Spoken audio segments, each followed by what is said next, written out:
제가 늘 강조하는 것이 있다면 가정입니다. 가정이 아무리 약해도 부족함이 없이 너무너무 중요하기 때문입니다.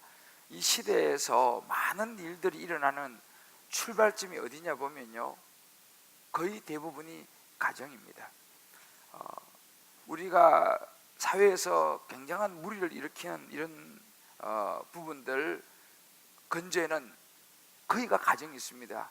벌써 이제 세월이 많이 지났습니다만 대구 지하철 참사 그 사건도 결국은 그 가정에서 여러 가지 관계 속에서 깨어지고 틀어진 그 한 남자가 충동적으로 저지른 일이 그 대구 지하철 참사 사건입니다. 요즘 이 시대에 많은 가정에서 부모와 자식 간에 이런저런 관계 속에서 거기서 깨어지고 상처받고 여러 가지 이런 현상들이 생기면서 그것이 어떻게 표출되냐면 사회 문제로 표출이 됩니다. 또한 심지어 가정에서도 요즘은 굉장히 끔찍한 일들이 많이 일어나기도 합니다. 왜 그런가? 가정이 많이 무너져 가고 있기 때문에 그렇습니다. 제가 한 칼럼을 보니까요, 요즘 우리 아이들이 점점 관심이 어디 가냐면 이 돈 하다가 요즘은 돈 세상이 됐다고 그러는데 이쪽에 이 물질적인 가치에 굉장히 관심이 많습니다. 그래서 제가 그 한 칼럼을 보니까 그 칼럼에서 한 그 감사원장을 지냈던 한 변호사의 이야기인데, 자신이 감사원장으로 있을 때에 감사원들의 그 동네와 그 인근의 초등학교 학생들 한 번은 초청을 했나 봐요. 그래서 이제 아이들에게 맛있는 음식도 주고 이제 모임을 거의 마쳐 갈 때쯤에 사회자가 그 초등학생들한테 이렇게 이야기했다고 합니다. 자, 이제 마지막인데 감사원장 할아버지에게 물어보고 싶은 거 있으면은 물어보세요. 이렇게 사회자가 이제 이야기를 한 거예요. 그랬더니만 초등학생 손을 퍽쩍 들더니만은 저기요, 감사원장 할아버지는 월급 얼마 받으세요? 이걸 물어보더라는 거예요. 그래서 감사원장님이 당황해가지고 그래도 하여튼 재치있게 대통령보다는 적게 받지만 장관보다는 좀 많이 받습니다 하고 이제 웃으면서 재치있게 넘겼어요. 또 다른 애가 손을 뻗쳐 들더니만은 저기 질문이 있어요. 그래 해봐라. 감사원장 할아버지는 몇 평에 사세요? 물어보더라는 거예요. 어찌 보면 그것이 에피소드 같지만은 이게 요즘 우리 아이들의 관심이라는 것입니다. 아이들도 어릴 때부터 그냥 하여튼 월급 얼마 받느냐, 몇 평에 사느냐, 왜 이런 관심이 생겨났을까? 왜 그 아이들이 어릴 때부터 그렇게 돈에 물질적인 어떤 그런 가치에 한창 이제 정말 꿈을 꾸고 어떤 꿈에 대해서 질문하고 이런 나이에 말이죠. 가정이 얼마나 중요한가는 우리는 뭐 아무리 약해도 부족함이 없습니다. 한 그 어린 시절부터 이 우울증으로 고생을 많이 한 소년이 있었습니다. 머리는 별로 둔하고 재주가 없고 그래서 친구들한테 늘 놀림을 받았던 한 소년입니다. 6학년 됐을 때 낙제를 했어요. 그리고 16살 됐을 때는 그가 이제 머물렀던 보딩스쿨인데 유명한 그 기숙사에서 통지표가 이제 성적표가 집으로 배달이 됐습니다. 이렇게 써져 있습니다. 이 아이는 전혀 가망이 없습니다. 이 아이는 전혀 가망이 없습니다. 라는 그 코멘트와 함께 성적표가 집으로 배달되어 왔습니다. 이 소년이 누구냐면 후에 영국 수상으로서 히틀러에 대항해서 영국을 건져낸 윈스턴 처칠이었습니다. 그렇게 집으로 보내졌던 이 윈스턴 처칠이 수상이 될 수 있었던, 그 훌륭한 지도자가 될 수 있었던 것은 뭐냐? 그가 돌아와서 그를 케어해 준 가정이 있었다는 것입니다. 여러분이 잘 아는 것처럼 링컨도 마찬가지고 에디슨도 마찬가지고 사회에서 어찌 보면 별 볼 일 없던, 사고 치던, 학교에서도 선생님도 손들어 버렸던 그런 아이들이었습니다. 그러나 그 아이들이 돌아왔을 때 그 아이들을 끌어안아주고 보듬어 주었던 가정이 있었다는 사실입니다. 그래서 어릴 때 사고를 많이 치고 어릴 때 학교에서 성적표에 이 아이는 가망이 없습니다 이렇게 오면요, 여러분 소망을 가지시길 주 여러분 축복합니다. 그런 애들 눈여겨보셔야 돼. 너무 어릴 때부터 그냥 신동이다 물론 그런 애들도 눈여겨보긴 해야겠죠. 그러나 근데 무슨 이야기입니까? 가정이 그만큼 중요하다는 거예요. 그렇게 돌아왔을 때에 그 가정에서 그 아이를 어떻게 대하느냐에 따라서 그 아이의 인생은요 완전히 달라진다는 것입니다. 그러니까 가정이 얼마나 중요한가. 근데 사실은 제일 힘든 것이 어찌 보면 이 자식 농사라 그러지 않습니까? 자식에 대해서는 누구도 자식에게 말할 수 없다 그렇게 말하는 것이 사실입니다. 저도 마찬가지로 자녀를 두고 있기 때문에 참 조심스러운 이야기입니다만, 그러나 분명한 것은 뭐냐면은 자식을 키우는 것이 쉽지만 않다. 어제도 한 우리 교회 성도님 한 분이 저한테 이제 그 페북 메시지를 보내왔는데 이렇게 시작해요. 목사님, 주님께서 저희 가정엔 자꾸만 숙제를 주시네요. 이렇게 시작해요. 자꾸만 숙제를 준다는 거예요. 내용이 보니까 이제 그 두 자녀가 여러 가지 하여튼 일로 정말 마음에 상심이 되고 그래서 이제 기도 부탁을 하는 그런 메시지였습니다. 참 우리가 부모는 나름대로 이제 사회에서 정말 이제 위치도 가지고 나름대로 이제는 그래도 남들에게 빠지지 않는 정도로 잘 생활해 나가고 있지만은 자녀들은 그렇지 못할 때가 있다는 것입니다. 여러 학업이면 학업, 건강이면 건강, 또 여러 가지 성격이면 성격, 하여튼 여러 분야로 이 자녀가 정말 숙제를 자꾸만 주는 그런 경우가 참 많다. 자, 우리 옆에 분에게 물어봐요. 그 집에도 숙제가 있죠. 그죠? 다 표현이 참 숙제라는 숙제가 있어요. 어떻게 하면 이 아이들 잘 키울 수 있을까? 아이들이 사고를 치면 이거 누구의 문제인가 말이죠. 아빠의 문제인가, 엄마의 문제인가, 아니면 자식 본인의 문제인가, 아니면 다른 어떤 문제인가. 제가 여러분들이 아마, 저는 이 가수를 잘 모르는데 힙합 가수 주석이라는 힙합 가수가 있다 그래요. 그리고 메이슨 더 소울, 이 두 사람이 합작으로 해서 작사 작곡을 한 곡인데 이게 뒷모습이라는 그런 노래인데요. 이 뒷모습이라는 이 노래와 함께 이제 양천구 경찰서하고 이제 이게 조인을 해가지고 이 뮤직비디오를 만들었어요. 한번 우리 뒷모습이라는 깨진 거울 속의 아이들이라는 이 뮤직비디오인데요. 잠깐 한번 보고 가실까요? Running dry, running down, running dry. So many tears in your eyes running down. So many tears in your eyes running down on your cheeks. 그 순간에 눈 감아 당신을 떠올려. So many tears in your eyes running dry. Yeah. When I was a youngster, I learned over your shoulder. 당신을 닮으려고 그 뒤를 따라 걸어. 그렇게 난 세상을 차츰 알아가며 열심히 뛰어다녀 어른이 되어갔어. TV는 어서 끄고 책을 좀 더 읽어. 말씀하시기 전에 먼저 책장을 넘기던 어머니, 자식은 바로 부모의 고. 그 말 뜻을 깨닫게 되었던 어느 해 주었던 겨우.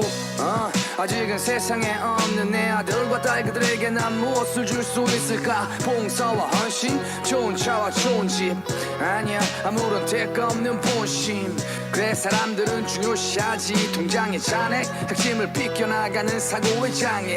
그 아이들의 미래에 가장 필요한 건 밝은 미소, 나머지 대답은 당신의 가슴 안에. So many tears in your eyes running down. So many tears in your eyes running down on your cheeks. 그 순간에 눈 감아 당신을 떠올려. So many tears in your eyes running dry. 내 뒤를 쫓는 작은 걸음들, 그 작은 눈 속에 담긴 모습이 부끄럽지 않게. 한 번은 실수, 두 번은 돌이킬 수 없는 인생이란 시계의 톱니바퀴. 한 번은 실수, 두 번은 돌이킬 수 없는 인생이란 시계의 톱니바퀴. So many tears in your eyes running down. So many tears in your eyes running down on your cheeks. 그 순간에 눈 감아 당신을 떠올려. So many tears in your eyes running dry. So many tears in your eyes running down. So many tears in your eyes running down on your cheeks. 그 순간에 눈 감아 당신을 떠올려. So many tears in your eyes running dry.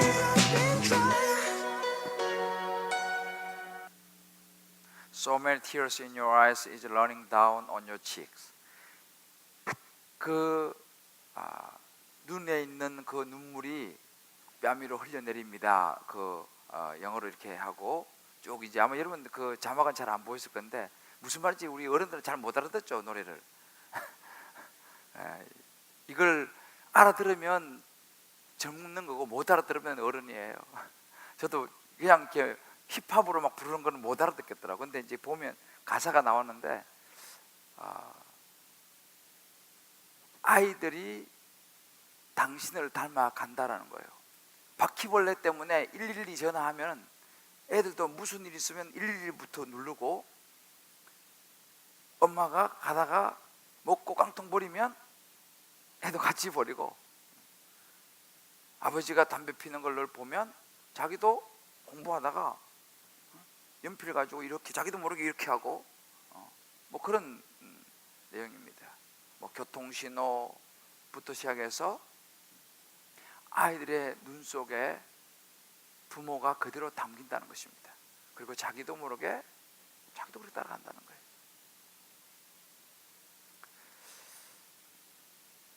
우리가 이 뮤직비디오가 주는 의미를 한번 이 새벽에 생각해 볼 필요가 있습니다. 오늘 우리가 읽은 이 본문은 바로 그런 이야기입니다. 오늘 이 두 집이 등장해요. 두 부모가 등장하고 두 자녀가 등장합니다. 저는 오늘 이 말씀을 통해서 저와 여러분이 정말 하나님께서 원하시는 건강한 가정 공동체, 그래서 저와 여러분의 가정과 자녀들이 잘 자라서 이 시대에 하나님 앞에 정말 다니엘처럼, 에스더처럼 그렇게 쓰임받는 여러분의 자녀들이 다 되기를 주의 이름으로 축복합니다. 그리고 부모인 우리도 마찬가지로 하나님 앞에서 아름다운 믿음의 유산을 물려줄 수 있는 한나와 엘가나 같은 그런 좋은 믿음의 부모가 되기를 주님의 이름으로 축복합니다. 이렇게 우리가 건강한 가정이 세워지기 위해서 필요한 모습인데요, 오늘 여기 두 가정이 등장을 하는데 뭐냐면, 한 가정은 평신도 가정이다라고 말할 수 있습니다. 한나와 엘가나의 가정입니다. 또 한 가정은 제사장인 엘리의 가정, 그 두 아들 홈니와 비느하스의 가정의 모습입니다. 결론은 뭐냐? 제사장, 오늘 치면 목사 아들은 사고 치고 평신도 소위 말하는 뭐 집사 아들은 잘 된다, 이거 결론이에요. 좀 씁쓸한 결론입니다만은 그 결론이에요. 이거 간단합니다. 어떻게 제사장의 아들은 사고를 쳤다가 하나님 앞에 하나님이 진노해서 죽임을 당하고, 평신도인 한나와 엘가나의 이 자녀 사무엘은 정말 멋있고 하나님과 사람 보기에 아름다운 모습으로 잘 성장해서 쓰임을 받느냐? 여기에 중요한 키워드가 하나 있는데 뭐냐 하면, 부모가 어떻게 하냐가 결정적인 역할을 하고 있다는 것입니다. 그 삶 중심에 부모가 보여준 것이 있었다는 이야기입니다. 부모가 무엇을 보여주느냐에 따라서 그 자녀들의 삶이, 장래가 결정이 되었다는 것입니다. 그리고 그 자녀들의 입장에서는 그 부모를 바라보면서 어떻게 자기 스스로를 관리했느냐에 따라 가지고 그 자녀 자신의 인생이 하나님 앞에 쓰임을 받느냐, 아니면 하나님의 진노 앞에서 죽임을 당하느냐, 본인들의 자기 관리와 보는 눈, 그것이 오늘 이 모든 인생을, 이 가정의 모습을 결정지었다는 것입니다. 자, 오늘 우리가 보면 1장 27절에 보면 이런 말씀이 있습니다. 한나가 이 아이를 위하여 내가 기도하였더니 내가 구하여 기도한 바를 여호와께서 내게 허락하신지라 라고 얘기합니다. 이 말은 뭐냐면 한나와 엘가나죠. 이 한나는 어제 새벽에도 이제 우리 한나에 대해서 좀 이야기 들었지 않습니까? 이미 이 아이가 태어나기 전부터, 물론 처음에 이제 아기가 생기지 않아서 많이 눈물로 기도했지 않습니까? 아기가 태어나기 전부터 이 한나는 태어날 아기를 위해서 하나님께 간구하며 기도했다는 것입니다. 그리고 이제 하나님의 은혜로 아기가 태어났습니다. 약속대로 이제 자랐을 때, 어제 우리 이국 교수님 표현에 빌리면 당시 한 7살 정도 때 되지 않았나, 그렇게 말씀하시더라고요. 모르겠어요. 정확한 성경적인 근거는 잘 모르겠습니다만, 하여튼 어느 정도 나이가 됐을 때 이제 성전에 오늘 갔다가 이제 바치고 돌아서면서 이 한나의 기도를 우리가 읽었지 않습니까? 한나가 뭐라고 고백합니까? 한나가 기도하여 이르되 내 마음이 여호와로 말미암아 즐거워하며 내 뿌리라는 힘을 이야기합니다. 내 힘이 여호와로 말미암아 높아졌다, 이렇게 고백합니다. 지금 한나가 보여주는 이 기도 속에 들어있는 것은 뭐냐면요, 하나님에 대한 분명한 인정이에요. 하나님을 인정하는 것입니다. 하나님, 비록 자기 자식을, 그 귀한 자식을 하나님의 전에 바치고 돌아서야 되는 그 어미의 심정이, 그것도 그렇게 귀하게 얻은 자식인데 그 자식을 성전에다 데려다 놓고 돌아서는 부모의 마음이 얼마나 힘들고 어찌 보면 가슴 아팠겠습니까? 물론 자기가 서원한 것이죠. 약속을 자기가 했지만은, 그럼에도 불구하고 마음속에는 하나님이 꿈이라도 나타나서 서원 그거 안 지켜도 된다, 괜찮다, 그냥 데리고 살아라, 이렇게 말씀하시기를 마음에 좀 뭐라 그럴까, 소원하지 않았겠어요? 사람인데. 아이고 시원하다 말이지, 아이고 키우느라 고생했는데 시원하다, 이러진 않았을 거 아니에요. 그 아이를 떼놓고 돌아서는 그 마음이 참 힘들었을 것입니다만은, 그러나 한나는요, 그 마음에 뭐냐, 하나님을 말미암아 즐거워했다고 그랬습니다. 그러니까 가식이 아닙니다. 힘이 여호와로 말미암아서 내가 힘이 솟는다, 그렇게 말합니다. 그러면서 이제도 보면 여호와와 같이 거룩하신 이가 없으시니 이는 주밖에 다른 이가 없고 우리 하나님 같은 반석도 없습니다 라고 고백을 하는 거예요. 계속 고백합니다. 그러면서 무슨 고백을 합니까? 하나님은 죽이기도 하시고 살리시기도 하시고 가난하게도 하시고 부하게도 하시고 낮추시기도 하시고 높이시기도 하시는도다. 힘으로 이길 사람이 없다 라고 이 한나가 하나님을 향한, 자기가 믿고 있는 하나님에 대해서 분명히 고백하고 간구하면서 인정하는 그런 모습입니다. 하나님에 대한 분명한 마음이 한나에게 잘 드러나고 있습니다. 자, 여기 있는 부모님들 한번 제가 여러분에게 한번 질문을 해보겠습니다. 우리 부모 입장에서 우리가 이제 신앙생활을 하고 있는데 저와 여러분의 마음 속에도 이 한나가 고백한 것처럼 내 마음이 여호와를 즐거워하고 내 힘이 여호와로 말미암아 높아지고 주밖에 하나님밖에 다른 이가 없고 하나님이 내 삶의 반석이시고 하나님이 나와 내 가정, 우리 자녀들을 죽이기도 하시고 살리시기도 하시고 가난하게도 하시고 부하게도 하시고 낮추시기도 하시고 높이시기도 하시는 하나님이신 것을 여러분 인정할 수 있습니까? 정말 인정할 수 있습니까? 아멘이죠. 한번 우리가 솔직히 손에 가슴을 얹고요. 손에 가슴에 손을 얹고 새벽이니까 이게 헷갈립니다.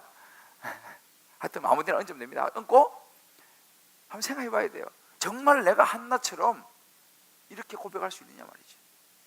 하나님이 내 자식을 높이기도 하시고 낮추시기도 하고 부하게도 하시고 가난하게도 하시고 죽이기도 하시고 살리시기도 하시고 주님 밖에는 반석이 없으시고 정말 내 마음에 하나님 여호와를 인해서 기쁘고 하나님 내 힘이 되고 정말 우리 안에 이 고백이 있느냐라는 거예요. 한나에게는 이게 있었습니다. 그런데 그런 고백을 누가 보았느냐라는 거예요. 아마도 사무엘이 보았을 것이라는 것입니다. 사무엘이 몇 살 때까지 엄마 젖을 먹고 자라면서 그 엄마가 그 아빠가 어떻게 신앙생활을 하는지 보았을 것이라는 것입니다. 하나님을 향하여 어떤 신앙 고백을 하면서 거기서 말만 하는지 정말 삶 속에서 하나님을 그렇게 인정하고 사는지 사무엘이 보았을 것이라는 것입니다. 그리고 자기를 성전에다가 갖다 바치고 자기 서원대로, 그러니까 그 전에 이야기를 얼마나 많이 했을 거 아니에요. 내가 너가 태어나기 전에 아기가 없어가지고 정말 내가 하나님 앞에 서원하며 기도했다. 하나님 나에게 자녀를 주시면 내가 하나님께 드리겠다고 그렇게 서원하고 그런 이야기를 한두 번 했겠습니까? 그런 이야기 하면서 아마도 이 한나도 엘가나도 그 사무엘에게 자기 이런 많은 이야기를 했을 거예요. 그리고 하나님과 관계에 대해서 뭐 이야기를 많이 하고 실제로 그의 삶 속에서 뭐 이런 모습을 보면서 이 아이가 자라면서 저는 눈으로 보았을 것이라고 생각합니다.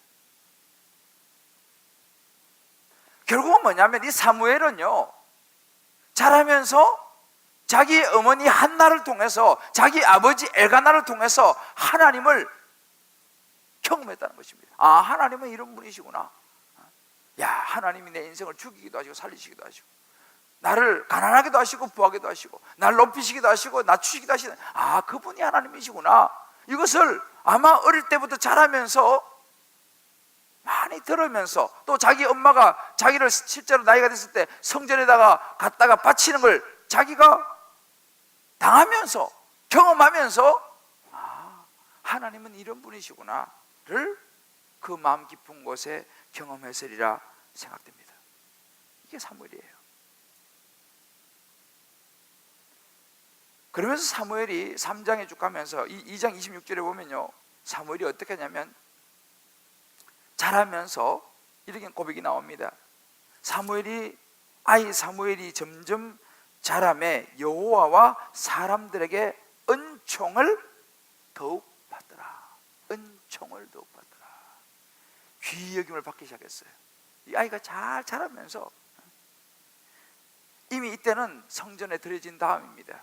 그러니까 자기가 보았던 한나, 엘가나 엄마 아빠의 그 모습을 통해서 하나님을 경험했고 성전에 들여지고 난 다음에 잘 말씀에 순종하면서 말씀을 잘하면서 하나님과 사람들 앞에 귀히 여김을 받는 은총을 받는 그런 존재로 자라나는 것을 우리가 볼 수 있습니다. 그래서 3장 1절에 보면요 이 사무엘에 대한 묘사가 나오는데 뭐냐면 사무엘이 엘리 앞에서 여호와를 섬길 때에는 여호와를 섬기는 모습이 나와요. 이 사무엘이 이제 거기서 제사장 밑에서 이제 자라면서요. 그러면서 3장 그 4절을 이하에 보게 되면 하나님이 이 사무엘을 부르시는 장면이 나옵니다. 처음에는 누군지 못 알아듣죠. 그 나중에 이제 엘리 제사장이 이야기해 주니까 나중에는 10절에 보게 되면 말씀하옵소서 종이 듣겠나이다 이렇게 고백합니다. 사무엘은요 이미 하나님의 음성을 들을 마음의 준비가 됐어요. 오늘 이 자리에 나온 우리 모든 우리 자녀들 사무엘처럼 이렇게 자라나시기를 주의 이름으로 축복합니다. 그리고 항상 하나님의 음성을 들을 준비가 되어지는 삶을 살기를 주의 이름으로 축복합니다. 할렐루야. 오늘 새벽 오신 분들 수지 맞았어요. 정말이에요. 저는 이게 진심입니다. 자, 우리 나는 자녀다라고 생각되는 장가 안 간 사람까지 저를 따라서 한번 해봅시다. 여호와께서 임하여서서, 좀 크게 따라야 돼요. 다시 장가 안 간 사람들, 시집 안 간 사람들까지만 일단 보고, 여호와께서 임하여서서 전과 같이, 여기는 이제 자기 이름을 넣어서 대조야 부르시는지라, 자기 이름을 넣어가지고 그죠? 수아야 부르시는지라 이렇게. 자, 그때 자기 이름 수아가 이르되, 자기 이름 다 수아는 아니잖아요. 자, 대조가 이르되, 여기 중요합니다. 말씀하옵소서 주의 종이 듣겠나이다. 다시 크게 해야 돼요. 말씀하옵소서 주의 종이 듣겠나이다. 이런 은혜가 여러분에게 임하기를 주의 이름으로 축복합니다. 사무엘이 이렇게 이런 자세였어요. 말씀하옵소서 주의 종이 듣겠나이다. 벌써 이 사무엘은요 자세가 달라요. 왜요? 엄마 아빠가 하나님 앞에서 그런 모습을 보여주었다는 것입니다. 사무엘이 그걸 보며 자라서 자기도 엄마 아빠를 통해서 본 그 하나님께 순종하는 모습을 볼 수 있어요. 그러니까 부모가 하나님께 순종하면 자식은 하나님께 어떻게 할까요? 순종합니다.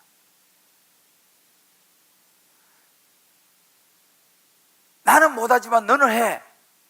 이거 될까요? 신용은 돼, 신용은. 그렇지만 심정적으로 동의가 안 되면요 안 됩니다. 하나님께 순종해야지 좋습니까? 불순종해야지 복을 받습니까? 자, 부모들 대답해 봐요. 너무 어렵나요, 문제가? 하나님께 순종해야지 하나님이 복을 받습니까? 불순종하면 복을 받습니까? 순종해야 복을 받죠. 여러분의 자녀가 하나님의 말씀에 순종해야 복을 받습니까? 불순종해야 복을 받습니까? 그렇습니다. 자녀가 하나님 말씀에 순종해야지 복을 받는 거예요. 여러분, 우리의 자녀가 하나님 말씀에 순종해서 복을 받기를 원하면 누가 먼저 순종해야 됩니까? 부모가 먼저 순종해야 되는 거예요. 왜? 자녀는 부모가 하나님의 말씀에 순종하는지 안 하는지 보고 있다니까요. 이거는 굉장히 중요한 부분입니다.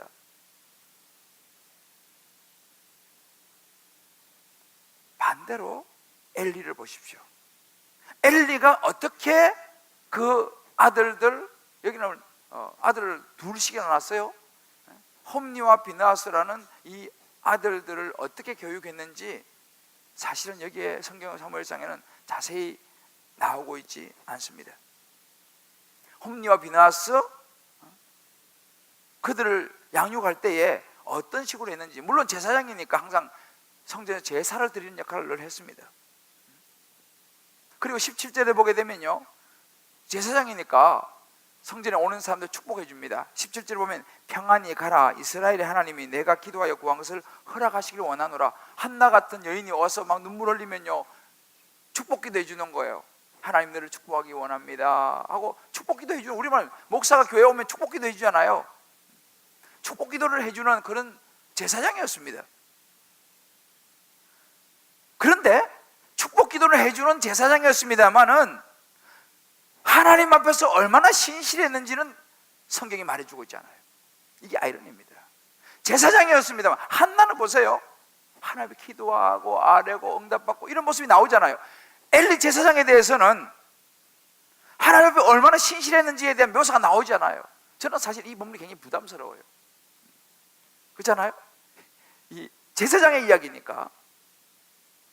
다만 엘리 제사장에 대한 묘사가 2장 29절에 등장합니다. 2장 29절에 보면 이런 등장이 나옵니다. 내 아들들을 나보다 더 중히 여겨 내 백성 이스라엘이 드리는 가장 좋은 것으로 너희들을 살찌게 하느냐. 한마디 나옵니다. 하나님께서 엘리에게 말하는 것이 뭐냐면 너 아들들을 나보다 더 중히 여겼구나, 이렇게 합니다. 이게 엘리에 대한 묘사예요. 제사장으로서 하나님의 제사도 드리고 사람들 오면은 축복해주고 기도도 해주는 사람이었습니다만은 정작 그 마음속에는 뭐냐면요, 하나님보다 그 자식을 더 중히 여겼다라고 성경이 묘사하고 있어요. 이건 굉장히 중요한 대목이에요. 하나님이 우선되지 못했던 제사장 엘리의 모습을 성경은 정확하게 이야기해주고 있어요. 비록 이것이 짧은 그에 대한 묘사지만 이것은 굉장한 것을 의미하고 있습니다. 하나님께서 말씀하시는 거예요. 너 나보다가 너 자식을 더 중요하게 생각하는구나. 그래서 내 것을 가지고 너의 자식을, 너를 살찌우는구나. 굉장히 두려운 말씀입니다. 이런 엘리 제사장의 모습을 보면서 과연 홈리와 비느하스가 하나님을 얼마만큼 경험했을까? 저는 아마도 홈리와 비느하스가 자기 아버지의 모습을 보면서 하나님을 경험하지 못했다라고 결론을 낼 수밖에 없습니다.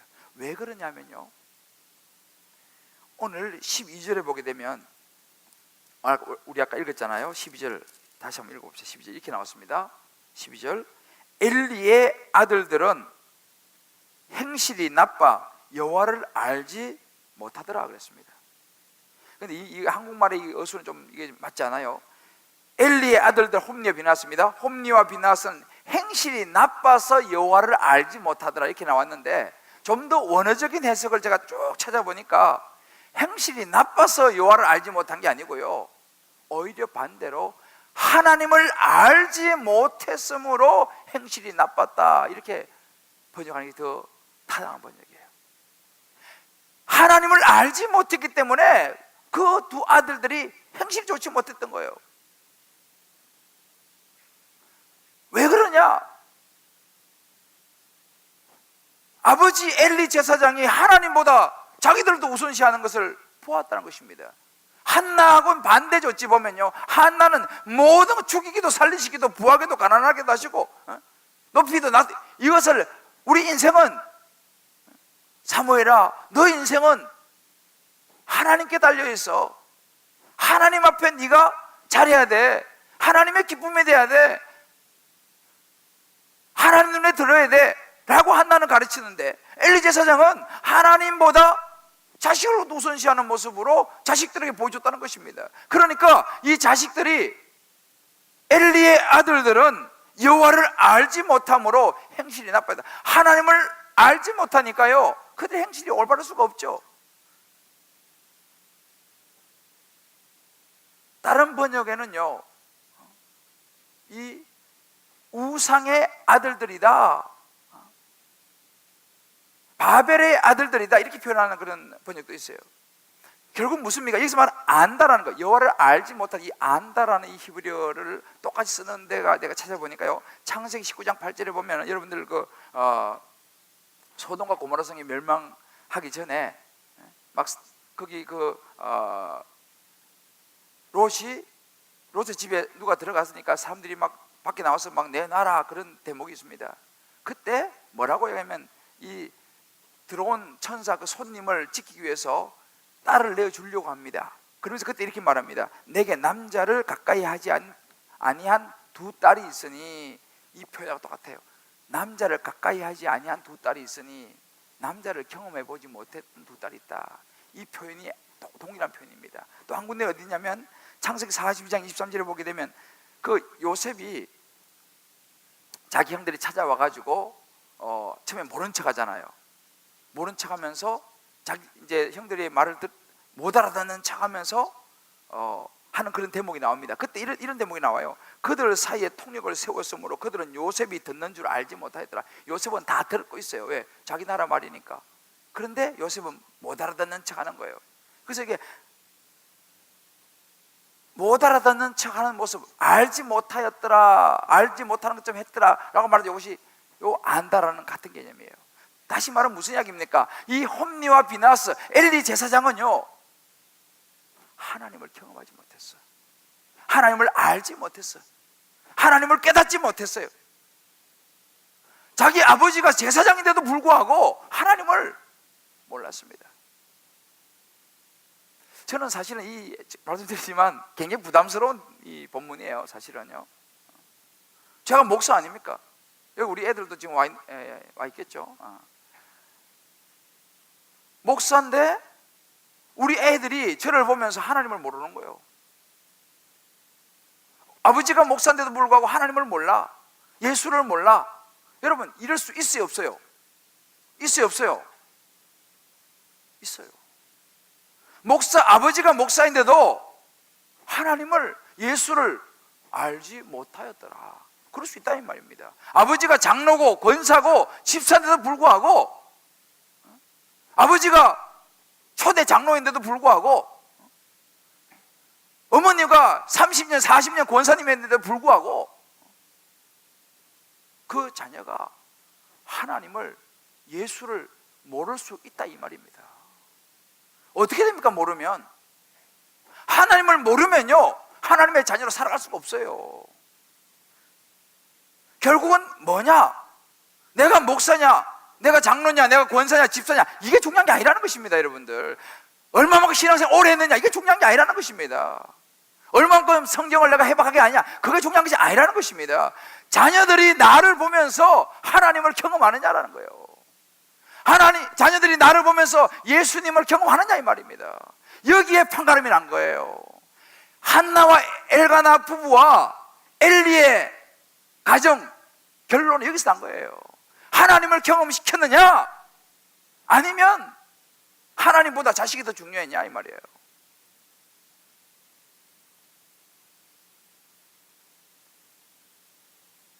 예수를 믿는 부모는 이런 부분에서 사실은 우리가 부담을 가져야 됩니다. 부담스럽죠. 저도 부담스럽습니다. 그러나 우리가 분명히 해야 됩니다.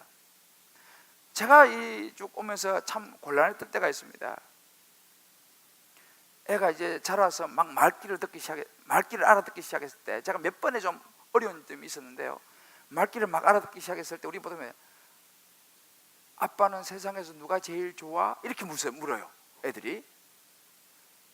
그러면 그때 당연히 그럼 네가 제일 좋지 라고 애들은 답을 원해. 그죠? 이 묻는 의도가 다 나와 있잖아요. 우리가 아빠 누가 이렇게 물어보면 나는 네가 세상에 제일 좋아 라고 대답을 원해요. 그런데 그때 그런 순간에 제가 약간 갈등이 되는 거예요. 얘는 원하는 답은 너지 라고 말하고 싶은데 그거 아니거든. 그래서 제가 딱 그랬어요. 아빠는 너 사랑하지만 아빠는 첫 번째 하나님이야. 그리고 너를 사랑하지 라고 대답을 해줬습니다. 왜요? 우선순위를 알아야지. 나 너 너무 사랑하지만 너보다는 하나님 먼저고, 하나님을 사랑하면 너도 그만큼 사랑할 수 있어 라고 대답해 주는 거예요. 내가 그렇게 대답했어요. 물론 우리 애들 기억할지 모르겠어요. 부인도 마찬가지예요. 이게요, 서로 사랑하는 사이가 되면요, 처음에는 자기야 누가 제일 사랑해 이렇게 물어보면은 당연히 자기지 이렇게 나오고 싶어요. 이게 죽이 맞는 거예요, 이게. 그렇잖아요, 부부가. 그런데 그거 틀린 거거든. 왜? 내가 당신을 너무 사랑하지만 나는 당신보다는 하나님이 더 나에게 소중한 분이고 그 다음 당신이다. 우선순위를 말해줄 수밖에 없는 거예요. 왜? 그거 사실이니까. 그러나 하나님을 그렇게 사랑하면 난 당신을 그렇게 더 사랑할 수 있다. 근데 그 이야기를 붙이죠. 제일 또 곤란할 때가 뭐냐면 크리스마스 성탄절 산타 할아버지. 이거 참 곤란합니다. 이게 어릴 때 애들이 자라면서요 산타 할아버지를 기다려요. 한국에는 모르겠는데 양발 그만한 거 걸어놓고 있죠. 거기다가 밤에 자다가 내일 새벽에 일어나면 산타 할아버지 왔다 가겠지. 이거 해요. 이 갈등이 돼요. 왜냐하면은 얘는 지금 산타를 기다리는 거야. 그 산타가 없어. 그러면은 부모 입장에서 그 마음 동심을 안 깨뜨리려고 아침에 일어나서 아빠 막 하면은 오우 산타 할아버지 왔다 가셨네 뭐 이렇게 한다는 거예요. 대충 애들이 또 산타 할아버지 기다리는 거예요. 그래서 저도 그럴 때가 있었어요. 야 이거 딱 얘가 이제 산타를 기다리는 거예요. 그래서 순간 갈등에 저 속에다가 내가 뭘 넣어줘야 되나 말이야. 애들 미리 말해. 그 전날 나는 산타 할아버지 뭘 받고 싶어요 이렇게 뭐 이야기해요. 꼭 이야기를 하고 자. 꼭 부모한테 이야기인지 몰라. 하여튼 산타 할아버지 이렇게 하고 자요. 그러면 이제 부모 입장에서는 그거를 걔가 산타 할아버지한테 이게 소원을 비는 거를 넣어주고 싶어. 저도 그런 갈등이 되더라고요. 처음엔요. 넣어줄까? 근데 안 넣어줬어. 근데 나는 그 얘를 실망시키는 게 좀 힘들었어요. 사실은요. 왜? 이 동심을 깨야지 않습니까? 그래서 안 넣어줬어. 아침에 나니까 없거든. 아빠 산타 할아버지 안 왔다 가셨는가 봐. 그런 거예요. 그래서 제가 그때 순간적인 갈등이 있었지만 이야기해줬어요. 야, 그 어린 애 아무것도 모르잖아요. 야, 산타 없어. 그 동심을 깨는 게 쉽지 않아요. 근데 이야기해줬어요. 야, 산타 없어. 하나님한테 기도해. 그러면 하나님 주시는 거야. 하나님한테 기도하면 아빠를 통해서 주셔. 하나님한테 기도해. 제가 그렇게 얘기했어요. 근데 이게 쉽지 않더라고요. 동심을 깨고 저 여린 산타를 기다리는 그 마음을 깨고 싶지 않았어요. 그러니 어떻게 깨줘야지. 왜? 산타가 없으니까. 하나님 앞에 기도해야지 응답이 되지. 산타 할아버지 아무리 기다려봐야 소용이 없다. 산타 없다. 할로윈 이런 거 우리가 문화가요. 이거 참 우리 분명히 알아야 됩니다. 그래서 좀 미안하지만 동심을 깨줘야 돼. 왜? 우리는 하나님을 믿는 사람입니다. 할렐루야.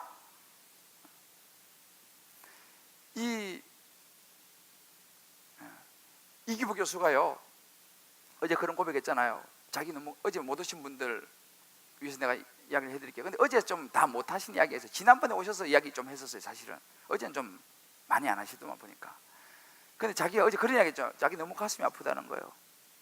자기 아들 보니까 세상에 지금 너무 잘 나가는 거예요. 좋은 대학 나와가지고 세상에서 잘 나가는 거예요. 연봉도 많이 받고 대우받으면서 세상에 잘 나가는 거예요. 그런데 이 아들이 하나님을 모르는 것 같다는 거예요. 며느리도 마찬가지예요. 그래가지고 너무너무 가슴이 아프다는 거예요. 지금도 그 기도 제목이에요. 본인도 그거에 대해서 정말 어제도 자기 너무 가슴이 아프다고 기도한다고 말씀했지 않습니까? 왜 그러냐, 지난번에 오실 때는 그 이야기를 좀 하셨는데 이 아들이 주일날 교회를 안 가는 거예요. 가난한 성도, 안 나가 성도. 그래서 교회를 안 나가는 거예요. 그래서 얼마나 가슴이 아프겠어요. 사회적으로는 성공하고 잘 나갔는데 하나님을 몰라. 주일날 교회를 잘 안 가는 거예요. 그래서 자기가 너무너무 가슴이 아프다는 거예요. 그래서 지금도 자기 기도 안 돼. 그러다 보면 그래도 넌 잘 될 거야 이렇게 얘기하는데 지금도. 여러분 이거 현실입니다. 왜 그래 됐냐고 자기가 지난번에 한번 고백을 하시더라고요. 학교 다닐 때 예배하고 가회 선생님하고 이게 딱 하면요 자기는 과외 시켰대. 왜? 비싸니까 공부해야 되니까. 그래서 예배보다는 애를 과외를 시켰다는 거예요. 공부를 시켰다는 거 그 시간에. 그랬더니만은 공부는 잘해가지고 좋은 대학 가고 사회적으로는 잘 됐는데 안 믿는 며느리를 데리고 오더라는 거예요. 안 믿는 며느리를 데리고 오더라는 거예요. 그리고 안 믿는 며느리 왔으니까 물론 그 며느리가 와서 세례는 하여튼 받았다 그래요. 근데 교회를 잘 안 다니는 거예요. 아들도. 그리고 자기가 너무너무 후회라는 거예요. 너무너무 후회라는 거예요. 가슴 아파하는 거예요. 왜? 그때 예배를 드리도록 했어야 되는데 과외를 시켰으니까 그 시간에. 그래서 자기가 어제 자기 너무 가슴이 아프고 지금도 늘 기도하고 있다고. 저는 그 기도를 하나님께서 받으실 줄을 믿습니다. 그러나 여러분 이것이 현실이에요. 그러면 자기가 어제 그런 고백했잖아요. 자기가 이제 요즘은요 늦었지만 자녀들한테 자꾸만 보여주려고 그런다는 거예요. 그래서 자기가 선교하는 모습 보여주고요, 이런 그 봉사활동 같은 데가 어제 그 봉사활동 가가지고 뭐 그런 그 미혼모 섬기는 거, 미혼모 섬기는 거 그런 거 자기가 하고, 또 물질 드리는 모습 그거 자기 보여주고. 어제 그 이야기 하더라고. 왜? 늦었지만 자식들 보라고. 선교하고 미혼모 시설에 가가지고 힘들지만 걔들 섬겨주고 하나님의 물질 드리는 것도 보여주고. 지금이라도 자기 그렇게 하고 있다는 거예요. 자식을 좀 보라고. 엄마 아빠 있을 때는요, 일부러 그 권사님이 와서 얘기하더라고. 아버지 있을 때는, 애들이 있을 때는요, 남편 앞에 무릎을 딱 꿇고 머리를 딱 숙인대. 축복기도 해달라고. 애들이 있을 때는. 애들이 없을 때는 그냥 뭐 이렇게 기도하고. 왜? 아버지의 권위에 대해서 너를 봐라 이거예요. 며느리 봐라 이거지. 실제로 그렇게 한답니다. 뭐예요? 이제 이 권사님이 깨달은 거죠. 애들이 벌써 다 장가까지 갔지만은 지금부터라도 보여주는 것이 너무 중요하다는 걸 본인이 깨달은 거예요. 지금이라도 좀 그렇게 보면서 너도 그렇게 해라. 이 말해가지고 안 되니까 보여준다는 거예요. 여러분, 이것이 현실입니다. 부모가 제대로 신앙생활을 안 하고, 부모가 예를 들어서 제대로 11조 생활을 안 하고, 제대로 섬기는 생활 안 하고 봉사 안 하면서 자녀에게 뭔가를 이야기한다는 것은, 요즘 애들은요 가슴으로 와닿지 않으면 움직이지 않습니다. 그게 바로 이기복 교수의 가슴 아픈 고백 아니에요? 그분은 물론 늦게 이제 예수님을 체험하고 늦게 이제 이렇게 상담을 공부하시고 지금은 그쪽으로 굉장히 참 헌신하고 계시지만, 그러기 전까지는 이런 사실들에서 놓쳐버린 거예요. 어쩔 수 없는 것입니다. 그러나 지금이라도 그분이 그렇게 하면서 이제 돌아오는 그 아들이 돌아오는 과정에 있고 전 돌아올 줄 믿습니다만, 사랑하는 성도 여러분, 우리가 오늘 이 한나와 엘가나의 가정, 그 부모의 모습하고 엘리 제사장의 모습을 보면서요, 우리 자신들을 돌아볼 수 있어야 됩니다. 저는 이 말씀을 준비하면서 계속 저 자신을 생각해 봤어요. 우리 두 애가 나와 제 집사람 보면서 과연 얼마나 하나님을 경험하고 있을까? 너무 잘 알잖아요. 우리 같이 사니까. 같이 사니까 너무 잘 알잖아요. 저는요, 중학교 다닐 때, 고등학교 다닐 때 목사님의 아들, 그때는 저는 뭐 우리 집안에 목사 이런 분 한 분도 없었으니까 우리 반에 그 아버님이 목사인 애가 있었어요. 근데 얘가 별로 교회를 좋아하질 않아. 나는 집사의 아들인데 교회 너무 좋은데. 난 이해가 안 갔어요. 아버지가 목사인데 별로 교회를 좋아하지 않아요. 제가 목사가 되면서 저는 그런 게 좀 두려웠어요. 나 이제 목사 됐는데 우리 자녀들이 태어나서 혹시라도 저렇게 아버지가 목사인데도 불구하고 하나님을 모르면 어떡할까. 저는 그게 늘 사실은 염려가 됐어요. 지금도 마찬가지예요. 저는 우리 두 아이들도 저 성도예요. 왜요? 자식이지만 성도잖아요. 성도. 우리 친척들도 저에게는 성도예요. 왜요? 제가 목사잖아요. 뭔가 나를 보면서, 그렇지 않습니까? 나를 보면서 뭔가 하나님을 보여야지 뭐, 그지? 이런만 목사다 그러면서 말이죠. 교회 가서는 막 축복기도 하는 것 같이 막 축복해주고, 엘리 제사장처럼 막 축복해주면서 집에 와서는 막 엉망이고 말이죠.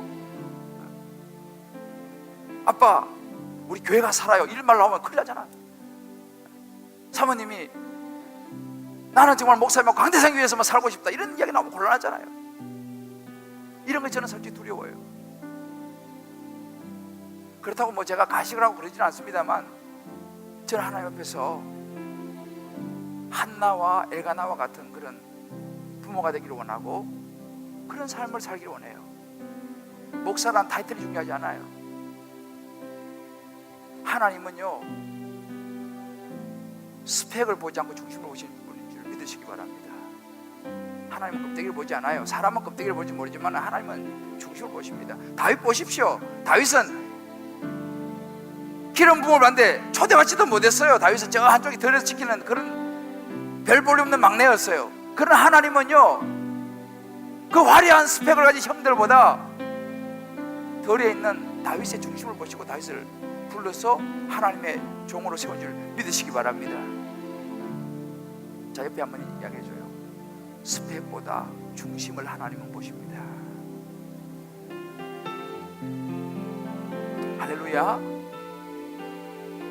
너무 스펙, 물론 스펙 중요하죠. 스펙보다 더 중요한 것은 중심이에요.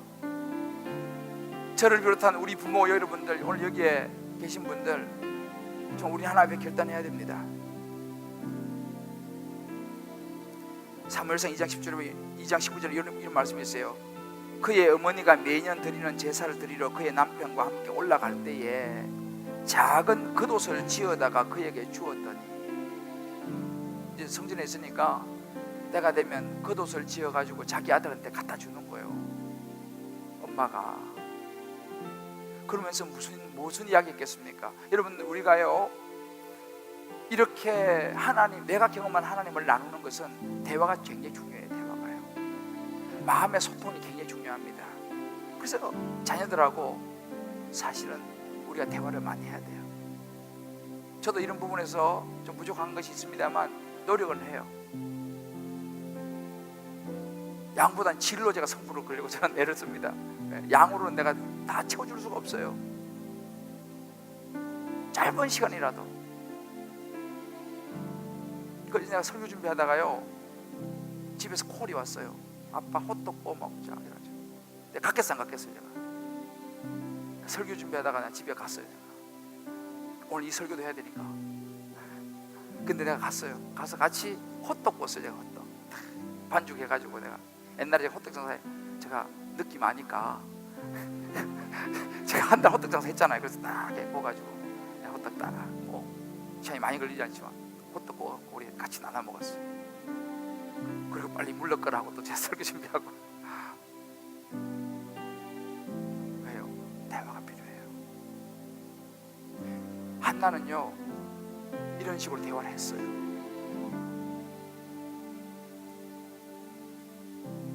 엘리는요 소통이 약했어요.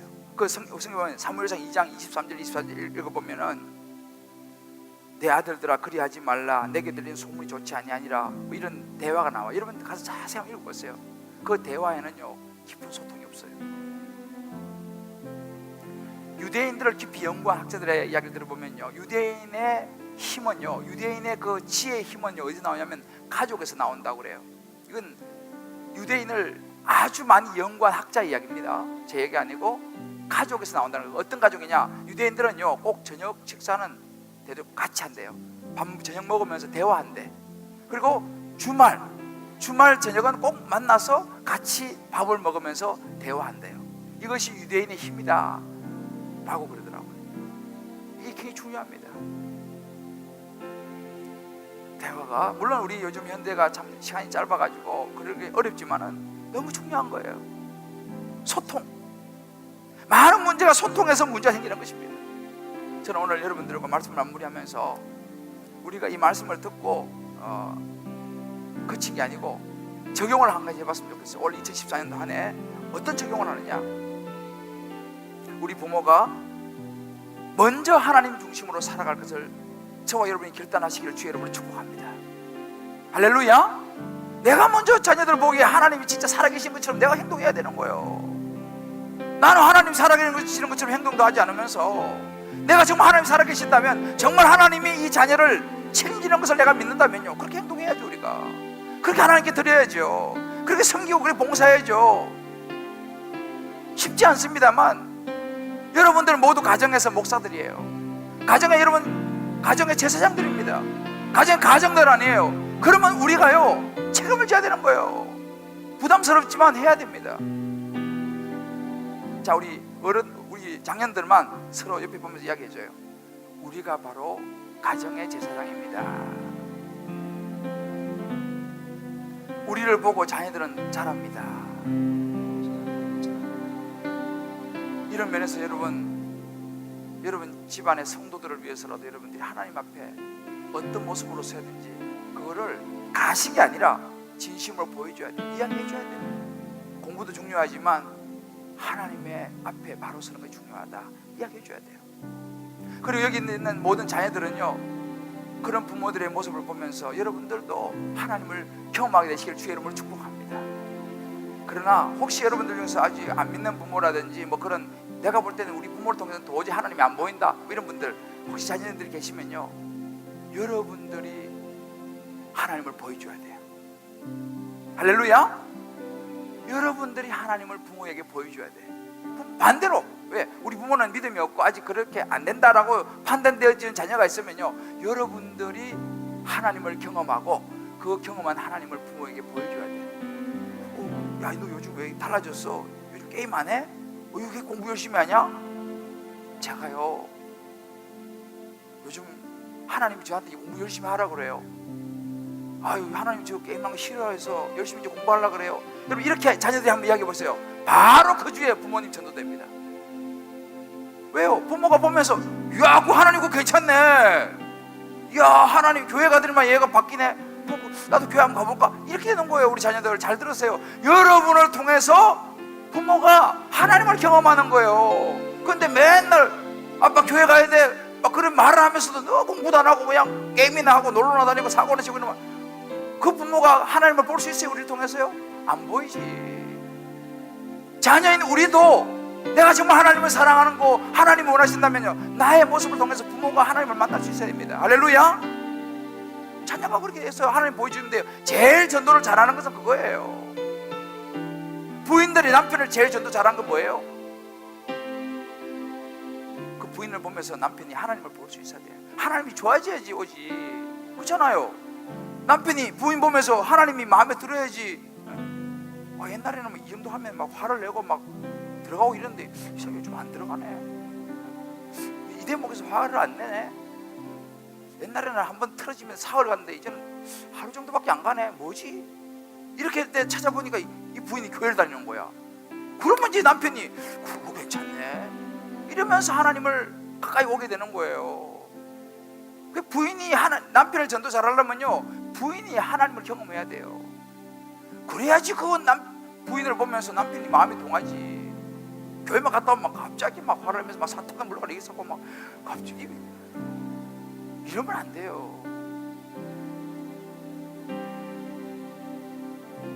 남편도 마찬가지예요. 부인이 남편을 보면서 괜찮아야지 부인 따라오지. 그렇잖아요? 입장 바꿔놓고 생각해 보세요.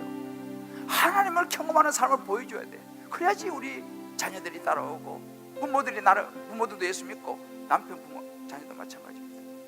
그래서 올 한 해 살면서요, 제가 여러분들하고 적용점 하나는 뭐냐면, 자녀들을 축복하는 한 해가 되기를 주의 이름으로 축복합니다. 민수기, 어제 우리 이교 교수님들 이 민수기를 인용하셨는데, 민수기 6장 24절에서 26절 이런 말씀이 있습니다. 여호와는 내게 복을 주시고 너를 지키시기 원하시며, 여호와는 그의 얼굴을 내게 비추사 은혜 베푸시기를 원하며, 여호와는 그 얼굴을 내게로 향하여 드사 평강 주시기 원하노라. 자꾸 축복해 줘야 돼. 하여튼 축복해 줘야 돼. 자꾸 축복해 줘. 사랑한다, 축복해 줘. 왜? 하나님이 그 자식을 사랑하니까요. 내 눈에는 진짜 믿더라도 하나님이 사랑하니까 나도 사랑해 줘야 돼. 축복해 줘야 돼. 우리 부모들 올 한 해 어떤 일이 있어도 자녀들을 향하여 축복하기로 결단합시다. 할렐루야. 어떤 축복해 줘야 돼. 자꾸 축복해 줘야 돼.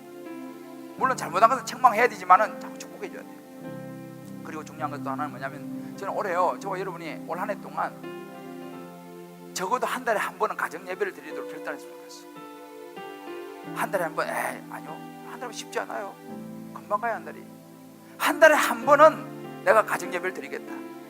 나 이걸 결단해. 왜? 하나님을 섬기는 사람이 집에서 예배는 한 달에 한 번은 드려야지.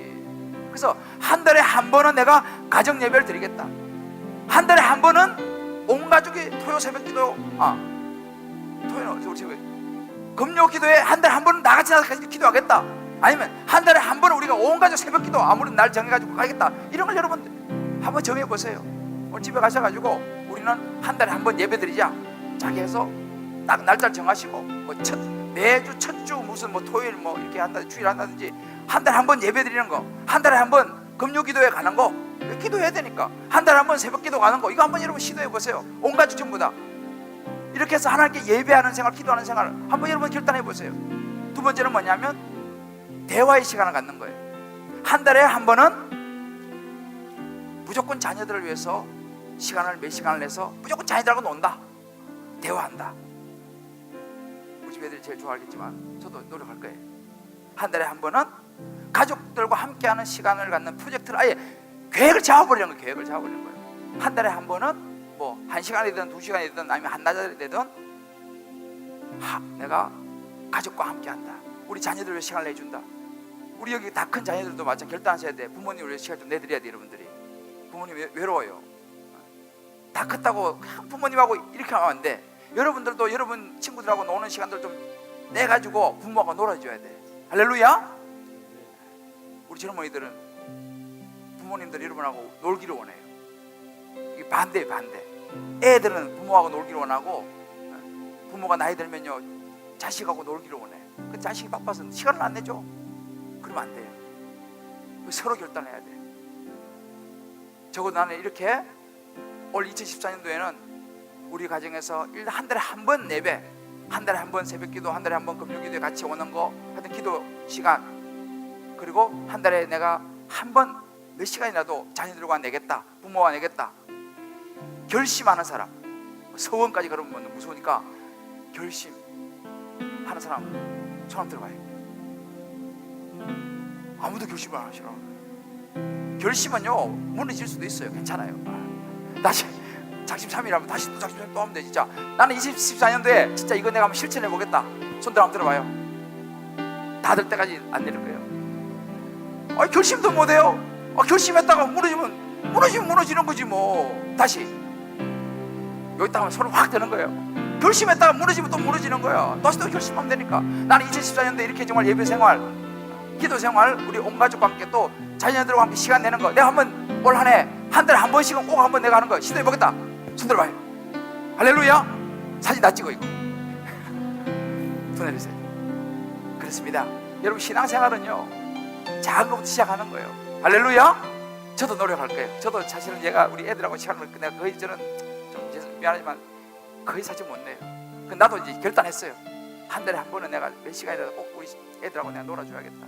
저도 이제 이번에 이거 준비하면 저도 결심을 저도 할 거예요. 이제 우리 한번 이 시간 야곱의 축복 찬양을 하면서 우리 한번 옆에 있는 우리 자녀들을 한번 축복 한번 하고요. 이 시간은 우리 자녀들을 위해서 한번 이제 기도하는 시간을 갖겠습니다.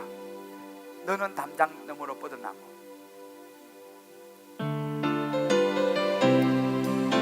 우리 서로 축복하면서 너는 담장 너머로 뻗은 나무 가지에 푸른 열매처럼 하나님의 귀한 축복이 삶에 가득히 우리 옆에 자녀를 보시면서 넘쳐날 거야. 너는 어떤 시련이 와도 능히 이겨낼 강한 팔이 있어. 하나님 계시니까요. 강한 팔이 있어. 전능하신 하나님께서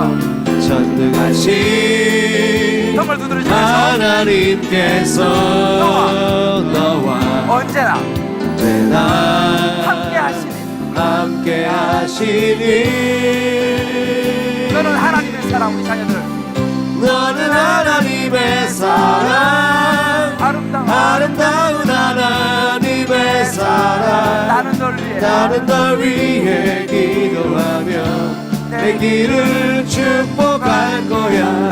너는 하나님의 선물, 그렇습니다. 사랑스러운 하나님의 열매, 주의 품에 꽃피운 나무가 되어줘. 너는 하나님의 사랑, 너는 하나님의 사랑, 아름다운 하나님의 사랑. 나는 널 위해 기도하며 내 길을 축복할 거야. 너는 하나님의 선물, 사랑스러운 하나님의 열매, 주의 품에 꽃 피운 나무가 되어줘. 할렐루야. 우리 오늘 여기에 모인 우리 주의 은총 받은 자여라, 이 찬양 가사는요 기도입니다. 기도할 마음으로 이 찬양 같이 한번 부르고 우리 자녀의 머리에 손을 얹고 한번 기도하도록 하겠습니다. 우리 가족들이 오신 가족들 옆에 손을 딱 잡아보세요. 손을 잡고 또 혼자 오신 분들, 옆에 있는 분들, 또 자매 형제끼리 한번 손을 잡고요, 우리 이 찬양 같이 한번 온 마음을 다해서 기도하는 마음으로 한번 부르겠습니다. 여기에 모인 우리 그렇습니다. 주의 은총을 받은 자, 주의 은총 받은 자여라. 주께서 이 자리에 이 자리에 함께 계심을 아노라. 함께 계심을 아노라. 언제나 주님만을 언제나 주님만을 찬양하며 따라가리니.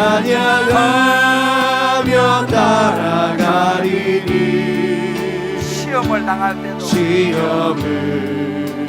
당할 때도 함께 계심을 아노라. 함께 계심을 믿노라. 우리 자녀들 향하여 이 믿음 높은 곳에서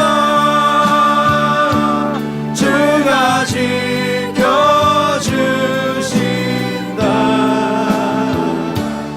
어둠 밤에도 주의 밝은 빛을 더하여 주신다.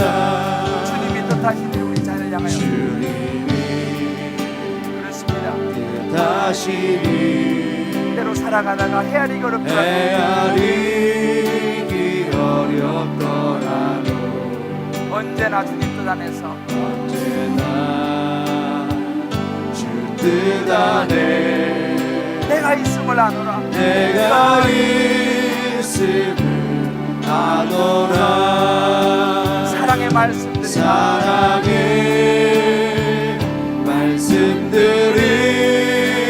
나를 더욱 새롭게 하니 나를 더욱 새롭게 하니. 때로는 넘어져도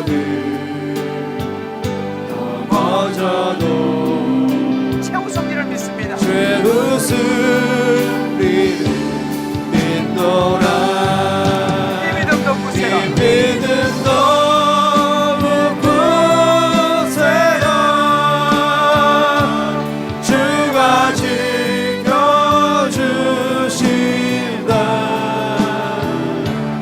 어둠 밤에도 주의 밝은 빛 인도하여 주신다. 여러분 이 시간 기도할 때요, 자녀와 같이 오신 분들은 자녀의 머리를 손을 한번 얹고 제 기도했으면 좋겠습니다. 혹시 혼자 오신 분들은 가슴에 손을 얹으시고요, 또 가족이나 부부가 오신 분들은 부부가 손을 잡으시고, 우리 한번 이렇게 기도할 때에 저도 저의 소원이 뭐냐면, 제가 만난 이 예수님, 제가 만난 이 하나님, 우리 자녀도 그 하나님을 만나기를 저는 원합니다. 너무 좋거든요. 너무 귀하시거든요. 제 생명의 구원자 되시거든요. 여러분, 우리 부모님들 마음속에 있는 그 예수님, 그 좋으신 하나님이 우리 자녀에게 흘러갈 수 있도록 해달라고. 여러분이 손을 얹는 그 자녀들, 여러분의 가슴에 손을 얹고 자녀의 마음속으로, 자녀의 머리에 손을 얹으십시오.